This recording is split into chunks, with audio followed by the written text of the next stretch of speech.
walk together, burst the first guy you see. So what do they pick for RRQ? Belleric, Atlas off the table. Dude, I don't know. You can't go Kaja, you have Jushin. For some reason, they just don't want to pick Belleric. I don't know why. They could have picked Belleric, that's why I was like, Belleric pick. Did they go Glue now? Well, that's not even... They go Target? I don't even think it's a good pick, though. Ah, Gatot. Yeah. I mean, we know he's played this before, Rashi, but they lost the grand final when he was on the Gatot instead of a playmaker. Yeah, it's not exactly what we expect from him when he's at his best. Right here, though, again, with everyone so close range, clumped up together, the Gatot can have big value. But before that, though, in the earlier phases, whether or not he can actually push, the game far enough to get to those moments is the question. Especially with the Brody, there's a lot of things to do in the early game for RRQ here. Yeah, it's something similar to what we saw perhaps in game number 1 for Dewa, but now for RRQ instead. So if they can get the tempo rolling fast early, it should be fine, right? Replicate what they were able to do in game number 1, but if they lose tempo early game, mid game, it might be a little bit more difficult for them to come back. But here it is, ladies and gentlemen. Game number 2 between Dewa and RRQ. 1-0 already for RRQ. Can they pick up the second game? Or will Dewa United be able to push a third game in the series? Here we go. Kane versus Demon Kite, round number 2. Demon Kite this time on the Paquito. And Kane's on the Hirara. Let's see how this one plays out, man. Demon Kite on the Paquito. Can he find targets? So far, the Eudora and the Claude are the immediate ones we think of. But maybe with good macro, RRQ can surprise us again with some early game picks. Hopefully. I'm just not a big fan of the Gacha pick. I might be wrong. We'll take a look at how the rotations happen in the early stage of the game. But as for now, it looks like the Eudora is going to be able to rotate a lot quicker compared to the Jushin. And that just might smell like a gank here onto Arthur early. No way. I mean, Arthur did gank maybe early, maybe. Get it, maybe. Is trying to say, yo, guys, I swear, kill this Brody like he killed me last game. Hey. Arthur with a quick smooch on minions. No problem right there. Looking at the emblems here, tenacities for both the frontliners of RRQ, and now they're going in for Octa. You gotta be careful. Yeah, there you go. You flick around when you get CC'd. I like that. Improvement. It's not even over Nightmare, though. It's just like over game. Over game improvements for Octa. I like that. We no love more that. Christmas waiting. Oh, hey, Christmas in particular. Because it's far away. That's true. What's not far away is the turtle, though. RRQ already setting up for a trap here, potentially? Itoshi Kesu doesn't know. A bit of a negative synergy there. Hajin hold him away, but it's okay. Hajin gets level 4, Octa gets level 4. Looks like Demon Kite level 4, already the first one on the neutral objective. It looks like it's set up properly for RRQ. Game with the jump onto Joshua. Purify baited out early. Ooh. Now he's going to throw in a ruin and lock him down. The stun doesn't land though. The neutral objective already locked down as Cade walks up for the kill. Ian still able to buy some time right now as Cade is going to get lifted up, thrown back into Demon Kite. Octa with first blood. Kin throws away the blink and he gets away. That's a win for the Kingdom. So they pick up the neutral objective. They pick up a kill over onto Kane as well. And it seemed like there was promise coming in from Kin, right? He found an angle, was able to take 3 with the Thorn of Ruin. But I'm not really sure what happened after that. It seemed like he didn't have the damage to kind of pull through in that team fight. They didn't combo. Like, Kin went alone and everybody else were... Octa went for a stun on the closest dude instead of waiting for the other dude. They were just a bit too far to actually follow up in a timely manner. And again, they traded roam for jungle on top of the neutral objective. Joshua. Mobilization on the turret, but Octa didn't walk around. He didn't want to rotate. Now Joshua's going to be able to buy some time. Purple buff stolen away, I believe, from Demon Kai. Hold on. Itoshi Kesu, no Wrath of the Dryad. He was able to survive for a bit as Cade walks up again. Now he's going to be thrown a ruin to lock 2 members down. Itoshi's right there. Now the Thunder's Wrath comes around as Saeed gets a taunt and gets away in time. Whoa! Kane? This is incredibly greedy by Kane, and he'll get punished by Ajirin. It doesn't pay off in the end. It did not pay off in the end. Dewa United found some picks on the board, but Kane has to suffer yet another loss. Another kill over to RRQ. He went a little bit too deep there. a little bit too hungry. RRQ going to be able to capitalize over that and pick up a lot of, you know, jungle creeps in return. They're taking that away. They're denying it from Kane. But it's like so weird. That wouldn't even have been worth it. Like, why would you go for a kill on Gatot under turret? We were talking about how teams get baited by the Hirara, but it seems like the Hirara now is the one being baited, which is a real weird sight to see. Once again, the neutral objective is up, and RRQ are already scrambling to try and get some control. And Itoshi Kesu definitely is a bit concerned, not really knowing where the rest of the members are. I'm pretty sure they can't contest. Kane's 2 levels below of Demon Kite. Oh, Kane's gonna get chunked already. Has a Throne of Ruin, goes on to Joshua. Kane's gonna be looking for the play right now. Rather try it into the AOG, but Kane's gonna get locked down as Octa picks up a kill on Arthur, and that's Demon Kite with the red tree. Now against 3. Everybody left Kane for dead, and now it's Kin with the flicker in. They're going for the chase, but Side's doing the same as Demon Kite runs away, and now it's Kin sticking on Demon Kite. A taunt that doesn't land. Now they're revitalized. Demon Kite trying to buy some time right now, as that's gonna be right. Toshi Kesu sent back into the ring. Demon Kite with a walk up, and it's another for Ajin. Octa finally gets the kill. He's on a killing spree, but it's still worth it for RRQ. What was that? Like a 3-4-1 at the end? I think so. Objective 3-4-1. Joshua is chunking out the turret in the top side as well. So another win, another victory for RRQ. And even though there are signs of life for Dewa in these team fights because of Kin, because he is given a hero that can play make a lot better as compared to the Ruby in game number 1, Kin can't do everything alone. Oh, it's out the flicker. Hajirin keeping at it. Gonna throw him back. No, it's a bit late, but he will still die. Oh, good Sky Piercer stack for Arthur.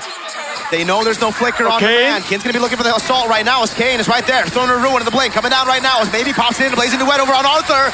And he should be going down. That's a pick. Kin still able to survive for a bit longer. My goodness. Even on the Alice, still making plays for Dewa. All right, finally a hit back from Dewa there, punishing RRQ for overextending. Overall, though, it's still a great game for RRQ. They still got the turret. They'll get another one on the top side here because Dewa are on the bottom side of the map. Man, maneuvers back and forth in the team fight used to be a strong suit for Dewa, but so far, RRQ are the ones finding the advantage, baiting Dewa to overextend, using the mobility and the extra shielding coming in from the Revitalize, from the shielding built in for the Paquito on Demon Kite as well. Maybe. Can he steal that gold crab? Nope. Don't think so. I don't know. Well, camera pan to mid.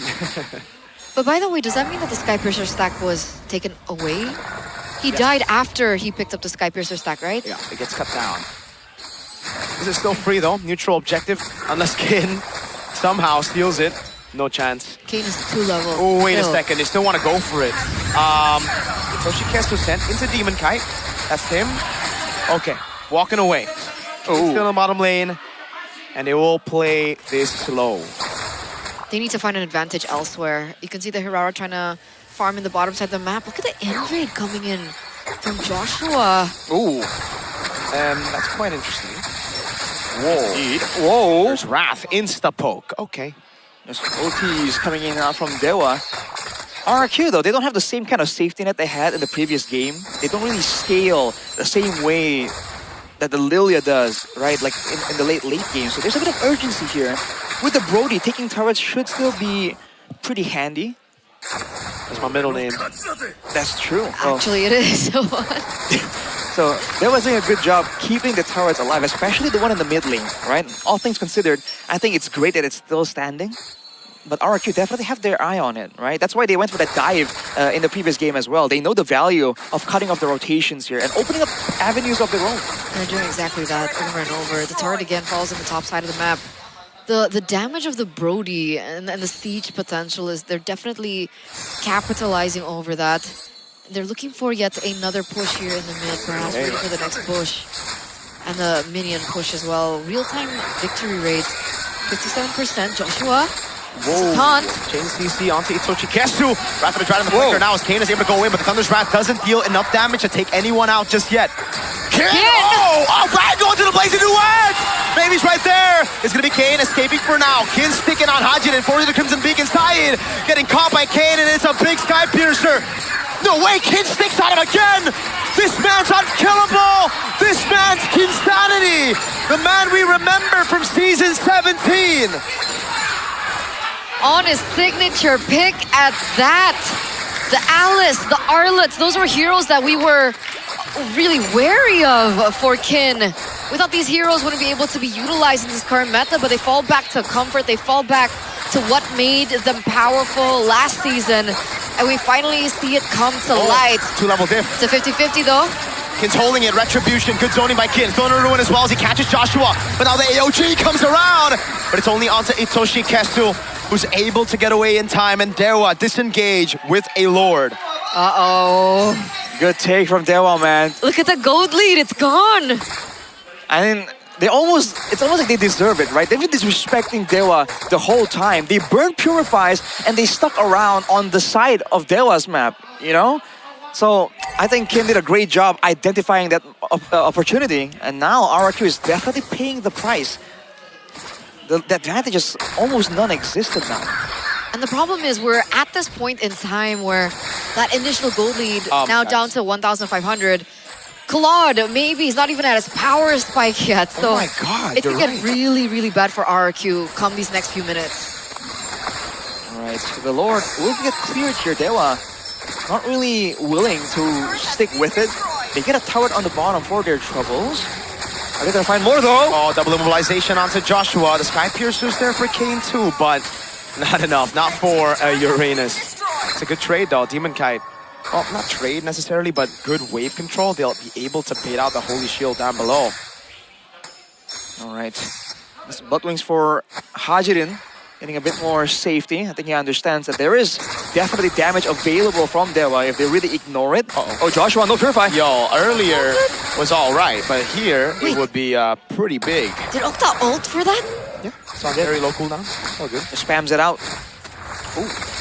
Kin not really getting baited to try and get the neutral objective. He's just getting vision for his team, waiting for the next chance, trying to do something. Gold lead now it's down to 600 more or less. It's fluctuating from 500 to 700, so that's interesting. It don't matter. That's what it means. Very small. Yeah, the goalie don't matter. So it was, delayed thanks to Demon Cat earlier. He was able to clear that wave up top, but maybe now with the rest of Dewa, slowly but surely taking these structures, those outer turrets out of the game.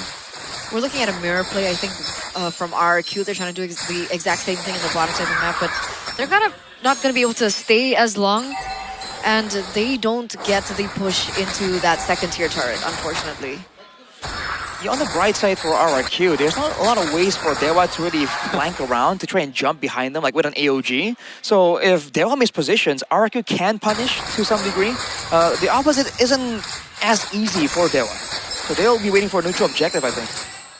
They want them to clump up and group up again. Oh, yeah. They want a big moment for Kinsanity to capitalize over, yeah. That's definitely the ideal scenario. Side taking some damage. Now this is the battle for the far side, right? Which team can actually get control, can set up the waves better. But if they leave too soon here, Dewa can clear it and still make their way to the Lord. And if they spare some minions, they can even set it for a slow push. He's caught up, by the way, in levels. Whoa, Kane with a jump, untargetable. Thought Hajirin was gonna pop a Crimson Beacon, but that would be a bit too risky. Coach Wright watching very carefully. This is an intense match. No gold lead. RRQ still within their element, I would say. They have a proper chance to deal with this composition for now. It hasn't reached that late game where they get outscaled just yet. Kids looking for a flank. Oh, Wind of Nature. Just as I say that too, maybe though. Yeah, it's going to be difficult for them to find a kill. Oh, God! Crimson Beacon baited out with the Purify. That is massive news to Dewa. Force a recall as well. That's information as well. Oh, they're going for a fight here. Yep, Rapid Drive though, locks him down to stun. AoE, Kane's right there to pick up the stacks. Kin with the flicker, onto it. Itoshi Kesu gonna be locked down as well. It's Kane, he's gotta be careful. Demon Kite locked down right now as they go for the kill, and that's gonna be a massive pickup as Maybe walks around with an nature for Arthur. Maybe's all right there, and he has it with a nature for himself as well. He gets there in time, and now it's Dewa, the two side laners, up against each other. Kin and Joshua, who's the better tank? It's a 1v1. XP for EXP, everyone else off the board. What a team fight between both teams. Oh my lord. That should not have been that close. Dewa started with a man advantage. I mean, maybe was trying his best in the back line there, trying to put out damage onto Arthur. Eventually was able to get it with the Wind of Nature as well, but oh my lord. What happened? Break that down for us. I mean, man, our RRQ, already without the mid lane essentially, they did a great job cycling the cooldowns of Demon Kite, right? He was coming in, doing burst damage, but he was able to get out. And they were, again, with the lack of crowd control, were really unable to punish the way he was playing in that fight. So I think it's the back and forth, but now, oh, sight. Oh God, I don't think that's the right target. Kane, again, you've got to be careful, brother. Arthur can really, really start punishing you now. Look at the wave from the bot side. Look at the Lord. Set half. Who's gonna pick it up? Oh God. Kane's not in position. Not at all, and Joshua sees him, but it's gonna be the burst down onto Itoshi. Guess who's able to find a taunt? Oh! Line, great throw to ruin by Kane again! And now he sticks onto Hajirin. It's a pickup onto Octa. As Arthur falls, gold lane for mid. Now it's Kane with a walk up onto Demon Kite as Kane goes for the clearance to the mid lane for a bit more sustain. Demon Kite walking up, coming a wave. Kane with a walk up as well. Doesn't get the mobilization as Kane is able to zone 3 members away, and now they send the tree. Itoshi Kesu down below as they go onto the Lord, and it's Kane with the zone. Demon Kite showing up top, and now can they do it though? It comes down to a 50-50. He doesn't have ult. Kane walks up, untargetable. Now it's gonna be the AOG. Kane gets away just in time. Joshua with a walk up again, untargetable again. Kane in the midst of it all, pops in to throw to Ruin, able to lock him down. Now the Blaze of the Wedge just bursting him down. It's Demon Kite to fall, and Uranus as well. Kane picks up a double, and Dewa have a 3-0 lead. 3 members bow out from RRQ after an impeccable early game. Dewa United have found their moment to come back here in the 15th minute of the game. And now RRQ, the Kings of Kings, they're going to have to be functioning there on the back side of things. Dewa United utilizing this lead, pushing into the mid lane. Throwing a ruin again. Oh, he points Arthur in the mid. The taunt doesn't land. The Thunder's Wrath didn't either. Dewa, a big gamble that could have paid off with a win. But now they've burnt almost all their resources. Lord spawns back. They gotta play it chill. They have waves. Man, it's the long fight. It's the big combos from Dewa, though. We talked about how that was the angle that they have to approach, but time and time again, Kane. Oof. Joshua, Joshua, Kane, Kane, hey. We've seen this before, okay? No, bad. Calm down. All right. The fact that Dewa have a lot more burst damage to work with, right, with Octa on the Eudora, is really what's messing with RRQ's timers. They can bait skill so much more easily than Arthur can, because Arthur is a lot more vulnerable. Itoshi, conceal. Uh-oh, Demon Kite has already used a cycle of skills for now. The Lord's still very healthy. Kane? Okay! It's ruin! Kestu with the set. The follow-up's massive. Maybe what do they deter? But it's going to be the pick-off. Saeed able to get the kill in trade, and now it's Demon Kite, Hajin, and then Joshua. Octa, a splash of lightning. Oh, what is that damage, my guy? Demon Kite going crazy in the back. Now on to Kesu he goes. Kane with a jump as well. Kin has already fallen, but Dewa got what they sought out for. A base turret in the bottom lane and the mid. RRQ keep the far lane base turret intact. Late game broody angle for RRQ, and Archer's not having the time, but Whoa. Boom, you can't just walk up against the Eudora like that. Kane now with the untargetable. And they get away in time. He's down for 40 seconds, 70 seconds left, fortunately for RRQ for the next Lord to spawn. So it's not going to be as detrimental to them, but Arashi. a lot of silver linings for RRQ here. On the far side, right, the base heart is still up, but that is almost 70 stacks on the Sky Piercer. Kane, it's an absolute menace right now. Cannot be taken lightly. RRQ will have one final chance here to go for a 5v5, but they better make it count. 9 more seconds for Demon Kite to spawn back into the game. Kane, Joshua. He's picking up so much damage. Wait, round 2 on the... Oh, Sky Piercer. Now at 78. 2 stacks. Literally 2 away from the perfect 80. So that's going to be a 4v5 if they still want to secure the Lord even. This will be a free base turret in the far lane. Oh god, wait, he might actually look for the end here. It's It's 4v5. Kin, look at the way that he's setting. Look at the way that he's waiting. There's just so many ways for Dewa to get their hands onto Arthur, and this is why the Claude is so good. Aside from the damage, the safety is just impeccable right now. Maybe has been a consistent survivor in a lot of these fights. Oh man, They it only can't. takes one ult. There's no way they take this risk. It's a 4v5. They're walking out of the base. And that's... Pick from Kin. Vincere grounded by a little bit more time, but has to give the kill into yet as K picks up the 80 stacks and Demon Kai gets covered a ton with a crown already. Maybe has immortality in the back line. It's Kin wreaking havoc with Kane. The Kin-Kane combo still alive as Demon Kai will fall and TLID gets lightning down as Kane with immortality by. Loses the immortality, stays alive in time, gets the winner crown, buys it and uses it. Untargetable once, untargetable twice. Now it's Kin.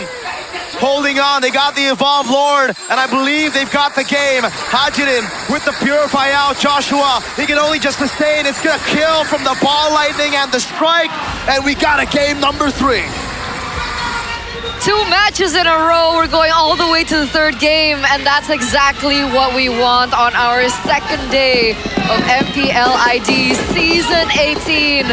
What a comeback from Dewa United here in game number 2. It looked like things were looking quite grim for them, but with precision in these team fights, especially from Kin, the wombo combo with Kesu, and the AoE damage from the Eudora, and not to mention the Blazing Duet as well.